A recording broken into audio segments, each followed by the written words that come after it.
आज फिजिक्स की क्लास में हम लोग पढ़ने वाले एक नया चैप्टर, नया टॉपिक, इलेक्ट्रोमैग्नेटिक इंडक्शन, जिसे हम कहते हैं विद्युत चुंबकीय प्रेरण। तो स्टूडेंट्स देखिए, बोर्ड पर मैंने कुछ इसके ऑब्जर्वेशंस को लिखा हुआ है। इन ऑब्जर्वेशंस को मैं, इन प्रेक्षणों को एक एक करके आपको समझाऊंगा।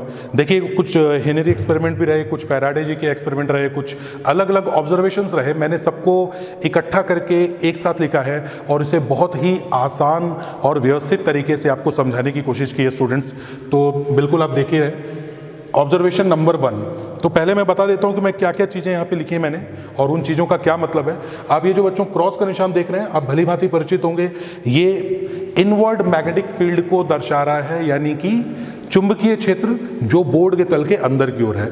अगर मैं बच्चों यहाँ पे डॉट लिख देता तो उसका मतलब क्या होता कि चुंबकीय क्षेत्र यानी कि मैग्नेटिक फील्ड जो है वो आउटवर्ड है।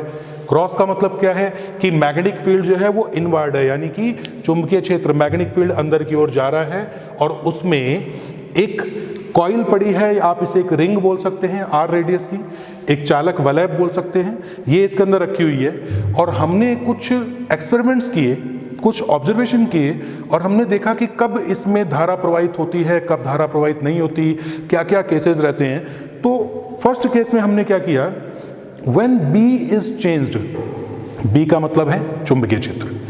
तो जब चुंबकीय क्षेत्र को परिवर्तित किया जाता है, बच्चों परिवर्तित करने का मतलब बढ़ाया भी जा सकता है, घटाया भी जा सकता है। तो हमने कहा कि व्हेन B इज चेंज्ड, यानी कि जब चुंबकीय क्षेत्र को परिवर्तित किया जाता है तो इस वलय में धारा प्रवाहित होती है। देखिए I नॉट इक्वल टू 0 लिखा है। नॉट इक्वल टू 0 का मतलब देयर इज सम करंट, कुछ धारा उसमें है। अभी हालांकि मैंने धारा या करंट जो है इसके डायरेक्शन के बारे में आपसे कोई बात नहीं की है। डायरेक्शन जब आपको फैराडे लेंज लॉ पढ़ा दिए जाएंगे उसके बाद में हम इसकी डायरेक्शन की बात करेंगे। तो फिलहाल हम लोग केवल ये देख रहे हैं कि जब B के मान में परिवर्तन किया जाए, यानी कि चुंबकीय क्षेत्र को कम किया जाए या चुंबकीय क्षेत्र को बढ़ाया जाए, तो लूप में धारा प्रवाहित होती है।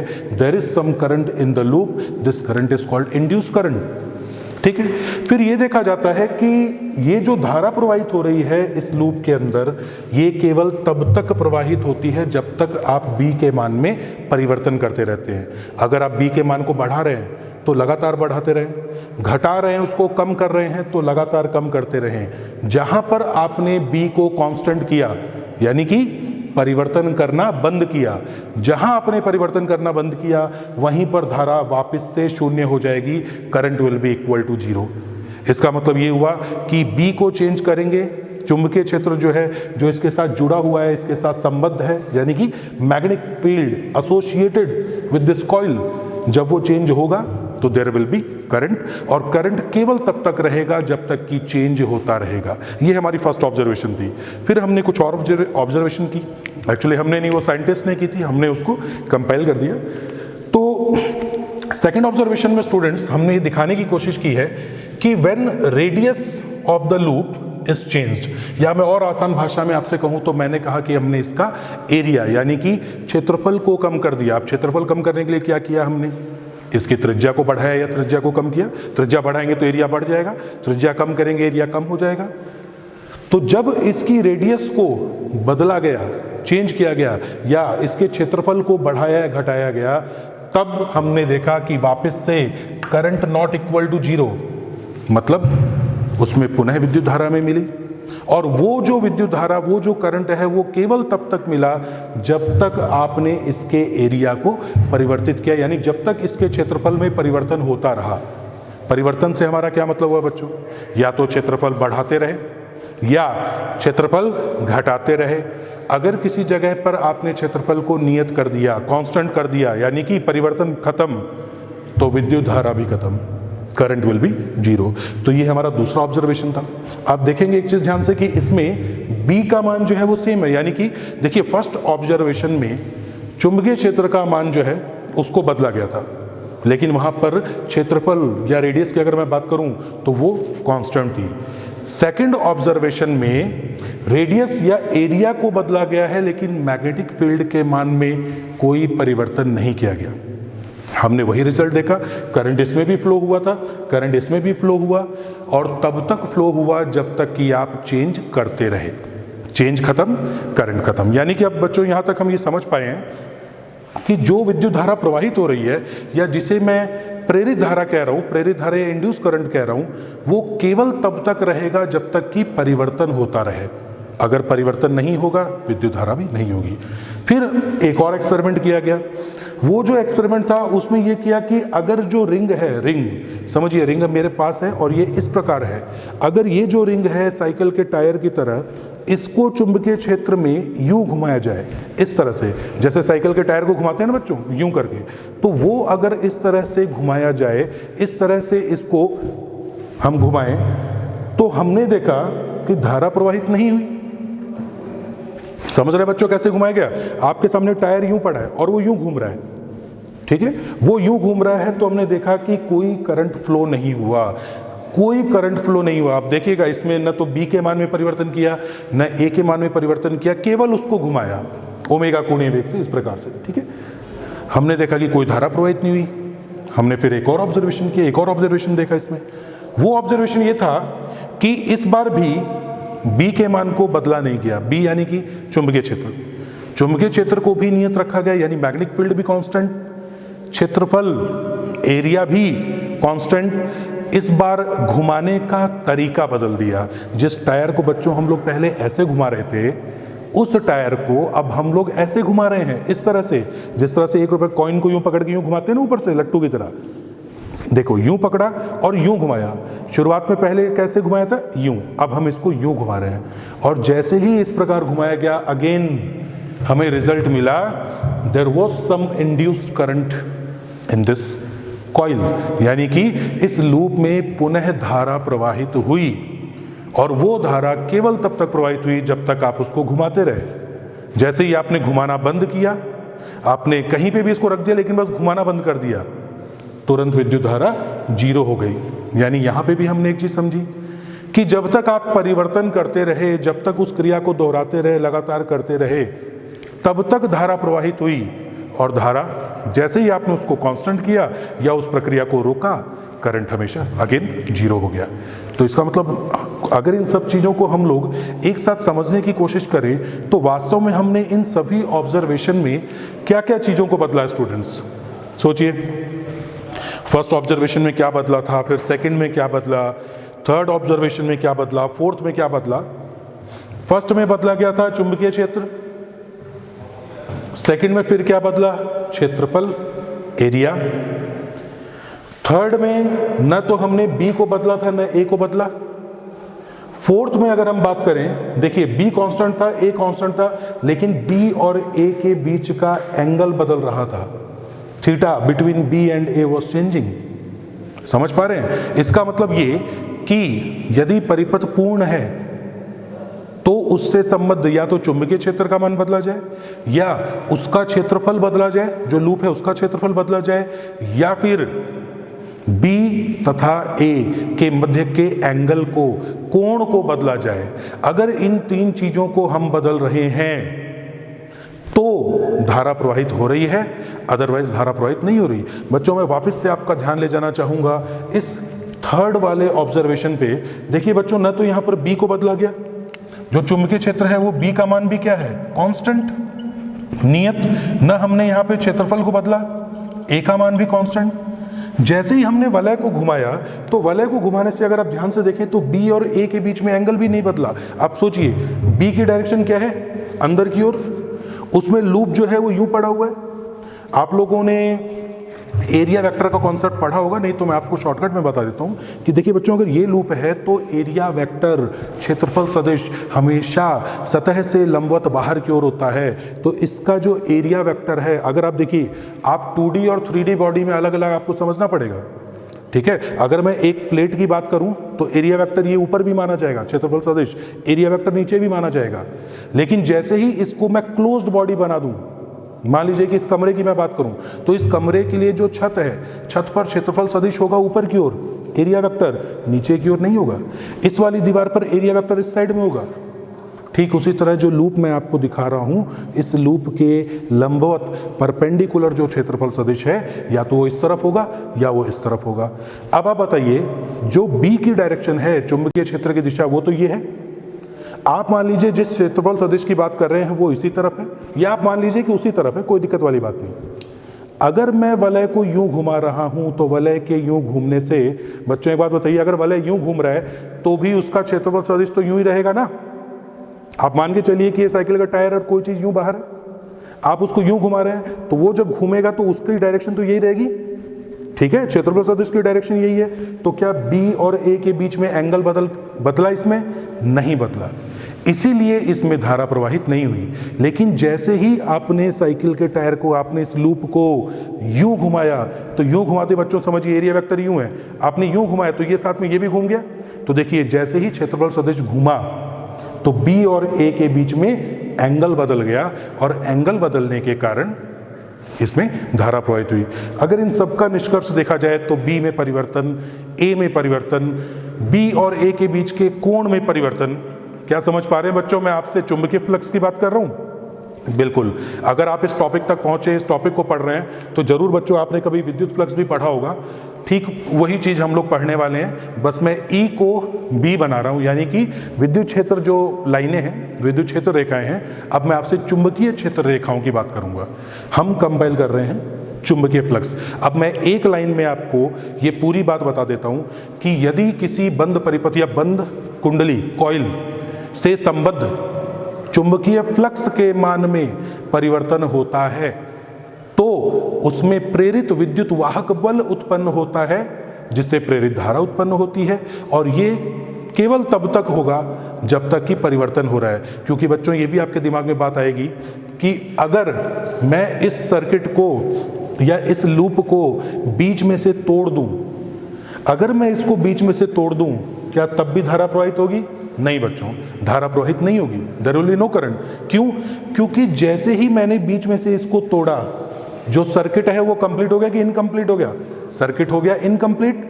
देखिए, करंट फ्लो होने के लिए, धारा प्रवाहित होने के लिए परिपथ पूर्ण होना चाहिए। अगर इसे मैं बीच में से तोड़ दूंगा तो सर्किट इनकम्प्लीट हो जाएगा और प्रेरित धारा प्रवाहित नहीं होगी। प्रेरित धारा नहीं होगी तो बच्चों क्या बताओ, क्या विद्युत वाहक बल भी नहीं होगा? देखिए बच्चों, आप लोग करंट इलेक्ट्रिसिटी में सब कुछ पढ़ के आ रहे हो, करंट फ्लो हो रहा है, विद्युत धारा प्रवाहित हो रही है, इसका मतलब अवश्य ही वहां पर विभवांतर है, पोटेंशियल डिफरेंस। अगर पोटेंशियल डिफरेंस नहीं होगा तो क्या करंट फ्लो होगा क्या बच्चों? सोचो, बिल्कुल नहीं।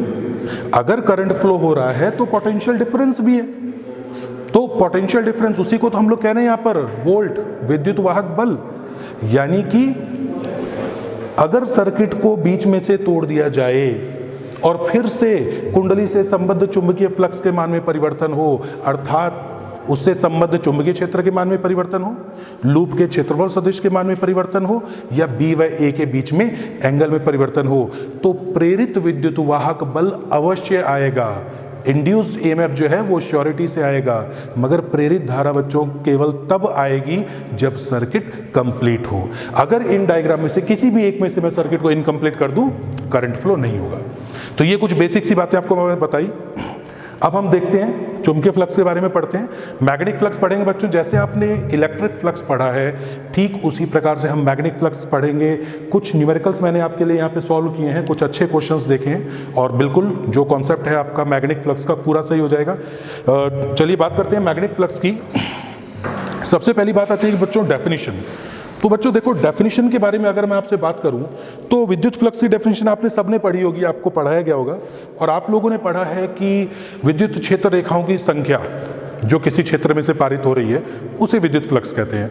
ये सही भी है, बात बिल्कुल गलत नहीं, बिल्कुल सही बात है कि भाई किसी भी जगह में से पारित हो रही विद्युत क्षेत्र रेखाओं की संख्या, किसी लूप में से कह दीजिए, किसी बॉडी में से कह दीजिए, जितनी इलेक्ट्रिक फील्ड लाइन पास हो रही हैं वो इलेक्ट्रिक फ्लक्स है। सेम टू सेम मैं मैग्नेटिक के अंदर बात करूँ, जितनी चुंबकीय क्षेत्र रेखाएं, जितनी मैग्नेटिक फील्ड लाइन किसी बॉडी से पास होंगी उसे उसका मैग्नेटिक फ्लक्स कहेंगे। लेकिन बच्चों यहाँ से एक बहुत बड़ा क्वेश्चन निकलता है जिसमें अक्सर स्टूडेंट्स जो हैं वो कंफ्यूज हो जाते हैं। जब भी आप इलेक्ट्रिक फ्लक्स या मैग्नेटिक फ्लक्स, मतलब समझ रहे हैं आप, विद्युत फ्लक्स या चुंबकीय फ्लक्स पढ़ें तो बच्चों मैथमेटिकली उसको समझिएगा, उसको इस डेफिनेशन से मत समझिएगा। वो डेफिनेशन से क्यों नहीं समझिएगा, मैं आपको बताता हूँ रीजन। देखिए, विद्युत क्षेत्र रेखाएं काल्पनिक है, electric field lines are virtual, so as magnetic field lines. विद्युत क्षेत्र रेखाएं, चुंबकीय क्षेत्र रेखाएं दोनों की दोनों काल्पनिक हैं। अब मान लीजिए कि मैंने आपको ये डेफिनेशन बताई, तो मैं ही आपसे एक क्वेश्चन पूछ रहा हूं। मैंने कहा कि भाई विद्युत क्षेत्र रेखाएं, मैंने कहा कि किसी बॉडी से निकलने वाला फ्लक्स है 4 यूनिट। क्यों? क्योंकि उसमें से 4 विद्युत क्षेत्र रेखाएं पारित हो रही हैं। ठीक है बच्चों, अब आप बताओ कि अगर आप मुझे कहोगे सर 4 नहीं 40 है, तो मैं आपके आंसर को गलत नहीं बोलूंगा, बोल ही नहीं सकता। कारण क्या है? कारण यह है कि मैंने आपको कहा कि किसी क्षेत्र में से किसी स्थान में से 4 विद्युत रेखाएं पारित हो रही हैं और फ्लक्स है 4। आप कहेंगे सर विद्युत क्षेत्र रेखाएं तो काल्पनिक है। बिल्कुल, जब कोई चीज काल्पनिक है तो बच्चों वो 4 है कि 40 है कि 400 है, हम इसके बारे में कोई गारंटी नहीं दे सकते ना। क्या दिमाग में बात बैठ रही है आपको? मैं क्या बताना चाह रहा हूं? मैंने कहा कि किसी स्थान में से 10 विद्युत क्षेत्र रेखाएं पारित हो रही हैं और फ्लक्स का मान है 10 यूनिट। आप बोलेंगे सर जब ये चीज काल्पनिक है तो 10 क्यों? 10,000 होनी चाहिए। और आपकी बात भी बिल्कुल सही है। इसलिए आपको इलेक्ट्रिक फील्ड लाइंस के बारे में जो हमने पढ़ाई है, जो मैग्नेटिक फील्ड लाइंस के बारे में हम पढ़ा रहे हैं, इन सब चीज़ों को फ्लक्स के हिसाब से अगर मैं बताऊं तो आप थोड़ा मैथमेटिकली का इसको समझिएगा। मैथमेटिकली ये है कि देखिए विद्युत क्षेत्र या चुंबकीय क्षेत्र, उसकी जो क्षेत्र रेखाएं हैं वो किसी इस बॉडी में से, किसी स्ट्रक्चर में से 2D या 3D हो सकता है, उसमें से जब वो पारित हो रही हैं तो उसके क्षेत्रफल सदिश के साथ में कितना कोण बना रही हैं, इस बात पर फ्लक्स निर्भर करता है। अब आप देखिएगा कैसे मैं बता रहा हूं। देखिए फाई बराबर सरफेस इंटीग्रल के बारे में बात करें, बी डॉट डी ए। बच्चों अगर इसको इलेक्ट्रिक फ्लक्स पढ़ना है, विद्युत फ्लक्स, तो बी को केवल ई कर दीजिए। ठीक है, फ्लक्स अब देखिए कैसे कह रहा हूं। मैंने कहा कि कोई बॉडी है यू, ठीक है, इसका क्षेत्रफल सदिश कहाँ होगा बच्चों? सतह के लंबवत बाहर की ओर, या तो ये बोलो या ये बोलो। अब मान लो कि क्षेत्र रेखाएं यूं आ रही हैं, तो इसमें इस स्थिति में कोण 180 बन रहा है और इस स्थिति में कोण कितना बन रहा है? 0 डिग्री, क्योंकि क्षेत्र रेखाएं तो इसी तरफ आ रही हैं। अब बताओ कि यदि मैं इसको यूं कर दूं तो क्षेत्रफल सदिश कहाँ गया? लंबवत ऊपर की ओर। आप ये भी बना सकते हैं, कोई दिक्कत नहीं।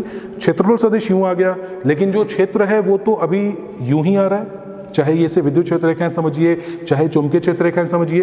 क्या एंगल 90 है? बिल्कुल। थोड़ा सा मैं इसको यूं कर दूं तो देखिए ये वापस से यूं आ गया परपेंडिकुलर।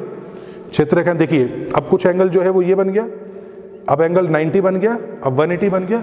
यानी कि फ्लक्स पढ़ने के लिए हमें बी और ए या फिर ई और ए में एंगल के हिसाब से उसको हम लोग डिफाइन कर सकते हैं। ए जो है वो है एरिया वेक्टर, क्षेत्रफल सदिश। ठीक है, तो देखिए बी डॉट ए सदिश गुणनफल से हमें ये प्राप्त हुआ है, ये अदिश राशि है, जैसा विद्युत फ्लक्स में भी पढ़ा होगा आपने। डॉट प्रोडक्ट को हटाया तो ये क्या हो गया? B D A cos theta. ठीक है बच्चों, इसकी यूनिट के बारे में बात कर, देखिए दो सदिशों का dot product of two vectors is always a scalar. तो दो सदिशों का बिंदु गुणनफल एक अदिश राशि होता है, तो ये है स्केलर क्वांटिटी। ठीक है, इसकी एसआई यूनिट के बारे में बात करेंगे बच्चों। तो देखो एसआई यूनिट के बारे में बात करेंगे तो ये है टेस्ला, ये है मीटर स्क्वायर। तो कॉम्बिनेशन क्या बन गया हमारे पास? Tesla metre square. ठीक है, और इसी को हम लोग एक और नाम देते हैं, एक साइंटिस्ट के सम्मान में बात करते हैं, तो इसी को हम लोग कहते हैं वेबर। ठीक है, तो बच्चों देखिए WB आप लिख देंगे तो वेबर हो जाएगा, और आपको फुल नेम लिखना हो तो ये साइंटिस्ट नेम है, तो आप कैपिटल W से नहीं स्मॉल w से स्टार्ट करेंगे तो बेहतर होगा, आप WB लिखें, वेबर। CGS यूनिट अगर आप देखें तो ये मैक्सवेल, और 1 वेबर 10 की पावर 8 मैक्सवेल होता है। ठीक है, डायमेंशंस देखिए तो ये इसका डायमेंशनल फॉर्मूला है। इस डायमेंशनल फॉर्मूला को आसानी से प्रूव कर सकते हैं बच्चों। मेरे पिछले लेक्चर में मैंने आपको जो B है, चुंबकीय फ्लक्स घनत्व या चुंबकीय प्रेरण, इसकी विमा आपको बताई थी, इसकी डायमेंशन बताई थी। उसको मीटर स्क्वायर यानी L2 से आप गुणा करेंगे तो आपके पास इसकी कंप्लीट डायमेंशन या विमा आ जाएगी। इसे क्रॉस चेक कीजिएगा। ये कुछ स्पेशल कंडीशंस हैं। If theta is equal to 0 तो क्या होगा? If theta is equal to 90 degree तो क्या होगा? देखिए थीटा अगर 0 है तो cos 0 कितना हो जाएगा बच्चों? 1।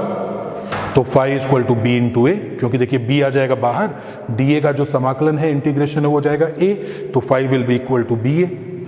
If theta is equal to 90 degree, अगर थीटा 90 डिग्री है तो थीटा 90 है तो cos 90 कितना हो गया बच्चों? 0। cos 90 0, यानी कि जो फ्लक्स है वो कितना आ जाएगा? 0। आप 180 भी कर सकते हैं, -1 हो जाएगा। पूरा आपने क्वाड्रेंट मेथड पढ़ा है। ठीक है, तो आई डोंट थिंक इसमें आपका कोई डाउट है। अभी विद्युत फ्लक्स आप पढ़ चुके हैं, तो अब इस पर कुछ न्यूमेरिकल्स हम लोग करते हैं। ये सेम टू सेम आप इलेक्ट्रिक फील्ड में भी लगा सकते हैं। तो देखिए क्वेश्चन नंबर 1 के बारे में हम लोग बात कर रहे हैं। जो क्वेश्चन नंबर 1 है आप बोर्ड पे देख सकते हैं यहाँ पर। जरा देखिए तो बताइए क्वेश्चन नंबर 1 जो है, एक घन है हमारे पास, एक क्यूब है जिसकी भुजा जो है वो a है।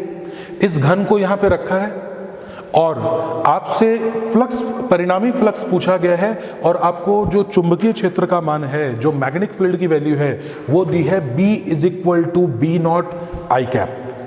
B = B not I cap. B not यहाँ पर कांस्टेंट है। बहुत बार स्टूडेंट्स को समझने में बड़ी गलतफहमी होती है कि सर वैल्यू कांस्टेंट है कि वैल्यू वेरिएबल है।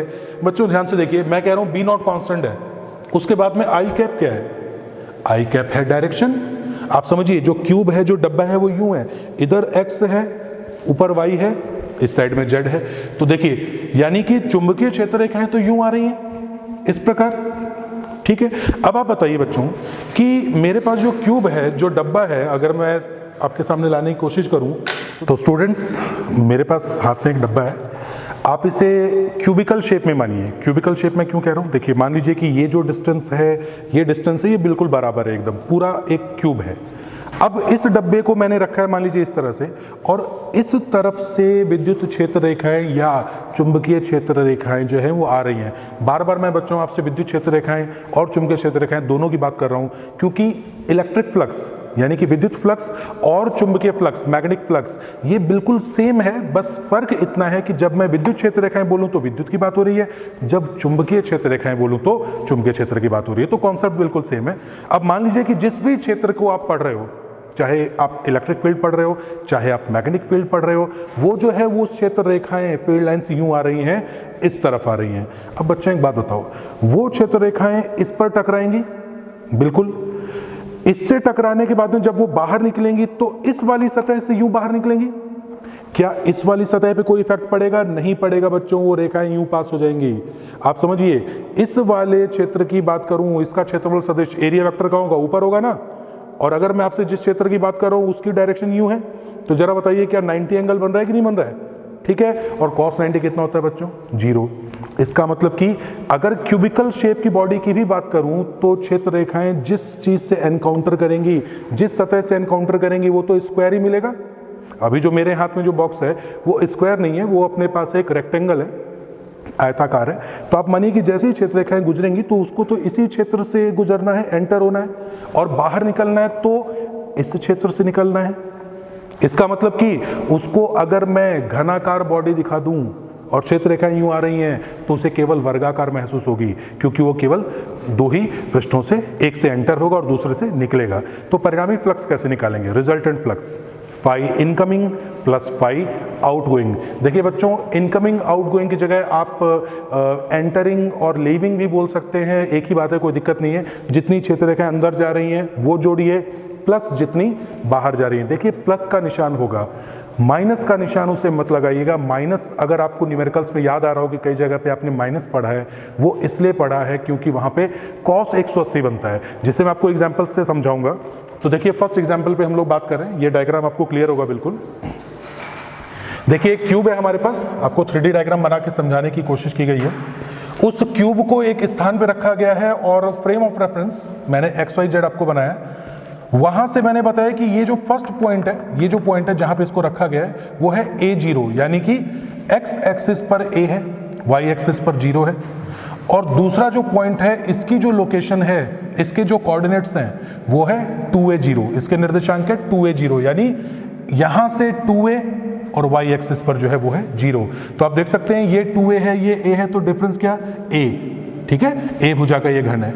अब बताइए B बराबर B नॉट आई कैप, क्या ये कांस्टेंट मैग्नेटिक फील्ड है या वेरिएबल मैग्नेटिक फील्ड है? बहुत अच्छे से सोचिएगा बच्चों, B नॉट नियत है यहाँ पे, ठीक है। कैसा मैग्नेटिक फील्ड बताओ बच्चों? ये कांस्टेंट मैग्नेटिक फील्ड है। क्या आपको कहीं पर भी XYZ नजर आ रहा है इसमें? बिल्कुल नहीं।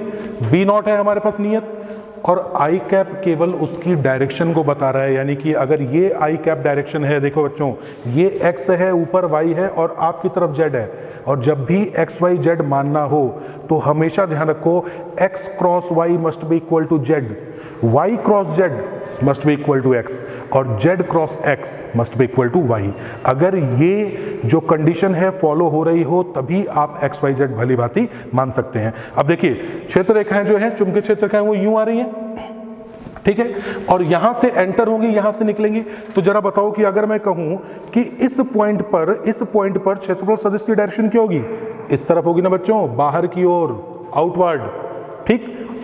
चुंबकीय क्षेत्र रेखाएं कहां आ रही हैं? इस प्रकार। बच्चों क्या दोनों में 180 डिग्री नहीं बन रहा है क्या?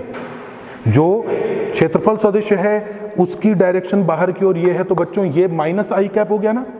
देखो जब चुंबकीय क्षेत्र रेखाएं यूं आ रही हैं, ये आई कैप है, तो इसका जस्ट अपोजिट कितना हो गया? माइनस आई कैप, ठीक है। तो जरा बताइए कि इनकमिंग फ्लक्स कितना होगा? इनकमिंग, तो देखो बच्चों इनकमिंग तो यहाँ पे हो रही है, तो इनकमिंग के लिए हमें करना पड़ेगा बी डॉट ए। तो बी का मान दे रखा है बी नॉट आई कैप। देखो बच्चों फाई इनकमिंग, आप इसे फाई प्रवेशित भी बोल सकते हैं, फाई एंटरिंग भी बोल सकते हैं, आपकी इच्छा है। अंदर जो लाइनें घुस रही हैं उसे आई इनकमिंग कह रहे हैं। B इंटू ए, तो B का मान है बच्चों बी नॉट आई कैप, ए क्षेत्रफल। तो जरा बताओ बच्चों क्षेत्रफल तो इसी का लिया जाएगा ना जिसमें से लाइनें गुजर रही हैं। तो मेरे हाथ में जो बॉक्स है वो आयत है, लेकिन डायग्राम में मैं आपको बता रहा हूं वो वर्ग है। वर्ग की भुजा जो है वो ए है, तो क्षेत्रफल कितना हुआ? ए स्क्वायर। और क्षेत्रफल सदिश डायरेक्शन क्या होगी? इस साइड में माइनस आई कैप। तो देखो बच्चों ये हो गया बी नॉट गुणा ए स्क्वायर, और आई डॉट आई होता है 1। वेक्टर में आपने बहुत अच्छे से इसको पढ़ा होगा, और माइनस का निशान देखिए यहां पे है। तो इनकमिंग फ्लक्स हो गया बी नॉट ए स्क्वायर। बताइए आउटगोइंग फ्लक्स कितना होगा? जितनी लाइनें घुसी वो सभी की सभी लाइनें बाहर चली गई। तो बच्चों जितनी लाइन एंटर हुई उतनी बाहर गई। तो आपको क्या लग रहा है यहाँ पे 2 टाइम्स होना चाहिए? नहीं, क्योंकि जब लाइन एंटर हुई तो यहां पर क्षेत्रफल सदिश था आउटवर्ड, मगर जब वो क्षेत्र रेखाएं इस पृष्ठ से बाहर की ओर निकल रही होंगी तो इस पृष्ठ पे क्षेत्रफल सदिश एरिया वेक्टर की डायरेक्शन क्या होगी? लाइनों के साथ उसी की डायरेक्शन में होगी, यानी इस बार होगी आई कैप। तो फाई आउट गोइंग का फॉर्मूला क्या बन जाएगा? बी डॉट है, देखिए बी नॉट आई, क्षेत्रफल कितना? ए स्क्वायर, और डायरेक्शन क्षेत्रफल सदिश की हमेशा बाहर की ओर आउटवर्ड नॉर्मल, आई कैप। तो B naught A square, I dot I बच्चों वेक्टर में पढ़ा होगा आपने 1। तो देखिए फाइनल रिजल्ट बना minus B naught A square plus B naught A square बराबर 0। बच्चों कंपटीशन में ये क्वेश्चन आता है तो आपको इतना समय लगाने की जरूरत नहीं है।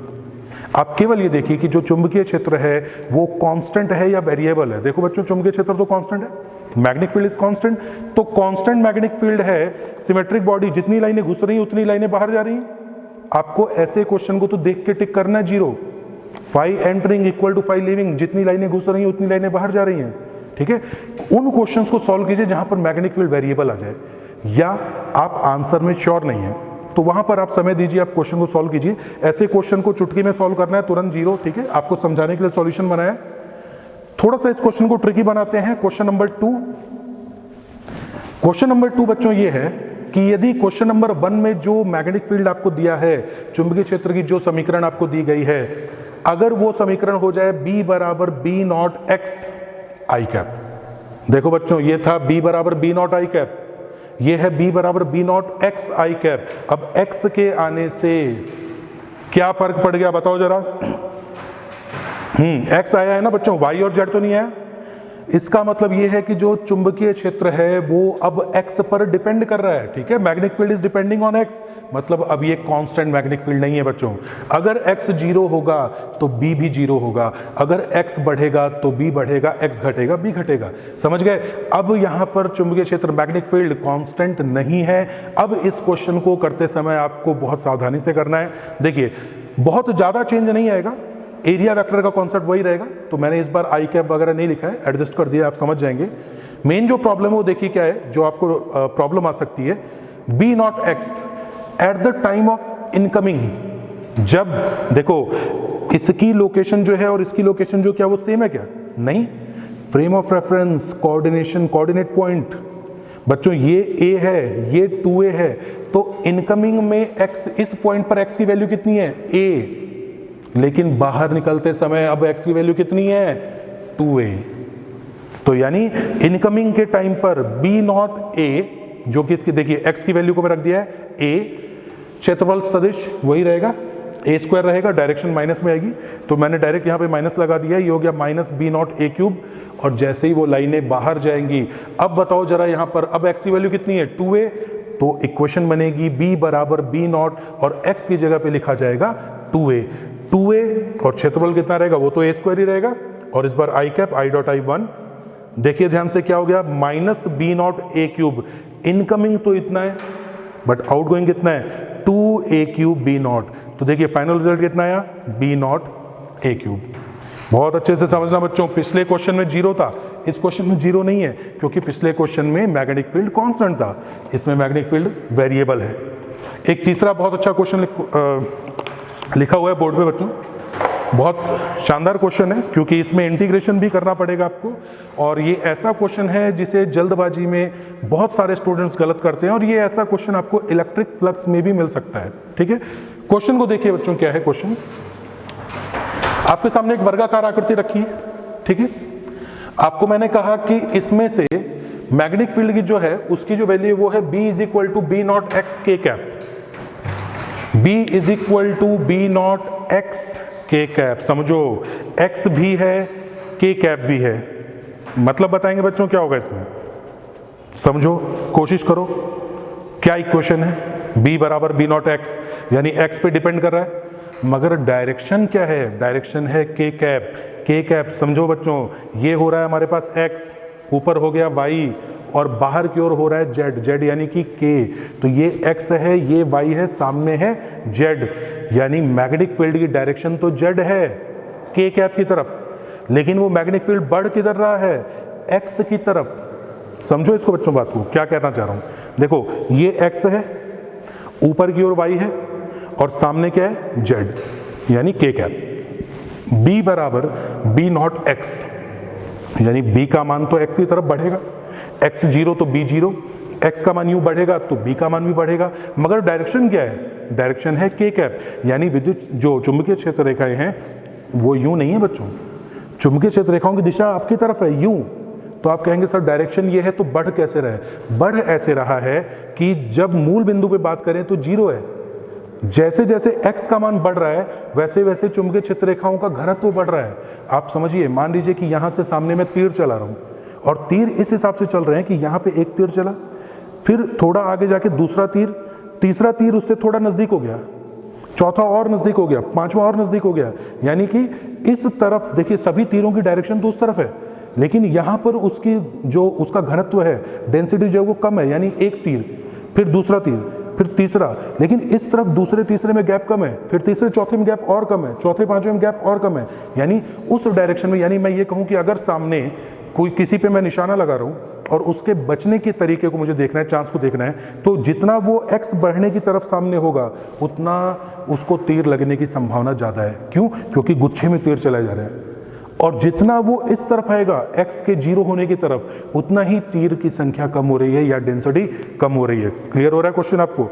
अब इस क्वेश्चन को अगर आपको सॉल्व करना है तो बच्चों देखो करना क्या पड़ेगा, आपको एक एलिमेंट लेना पड़ेगा। एलिमेंट इसलिए लेना पड़ेगा क्योंकि बच्चों देखो यहाँ से लेके यहाँ तक डायरेक्शन भले ही चुंबकीय क्षेत्र की k कैप है, लेकिन x बदलने से a से 2a के बीच में डेंसिटी बदल गई, यानी मैग्नेटिक फील्ड की वैल्यू बदली गई है।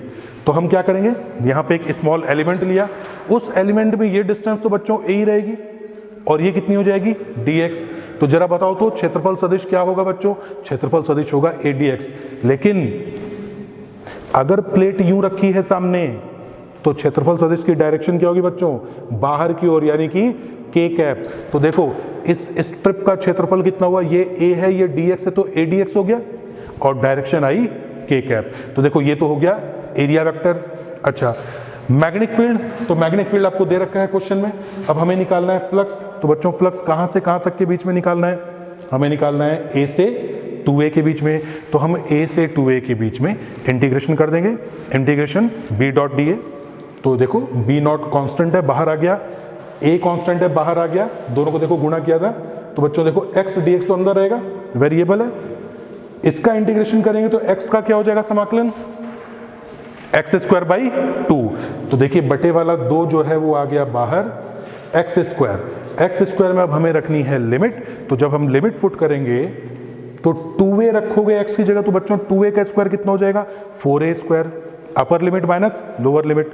तो जैसे ही 2a यहां रखोगे तो 4a स्क्वायर माइनस a यहां पे रखोगे तो a स्क्वायर, तो 4a square minus a square कितना हो जाएगा बच्चों 3a स्क्वायर, ठीक है। तो 3a स्क्वायर और बाहर भी a गुणा में है तो वो हो जाएगा 3a क्यूब, b नॉट बाहर है तो गुणा में आ गया और 2 जो है वो यहाँ आ गया। यहाँ से बच्चों आप कैलकुलेशन कर सकते हैं, आप अपने कमेंट्स में हमें इसके आंसर भेजिएगा, पूरा इसको आपको सॉल्व करके देखना है, बहुत सिंपल है, ठीक है बच्चों। तो ये कुछ क्वेश्चंस थे हमारे पास, मैग्नेटिक फ्लक्स, EMI विद्युत चुंबकीय प्रेरण का आपको इंट्रोडक्शन दिया गया है। आगे के लेक्चर्स को बहुत अच्छे से देखिएगा बच्चों।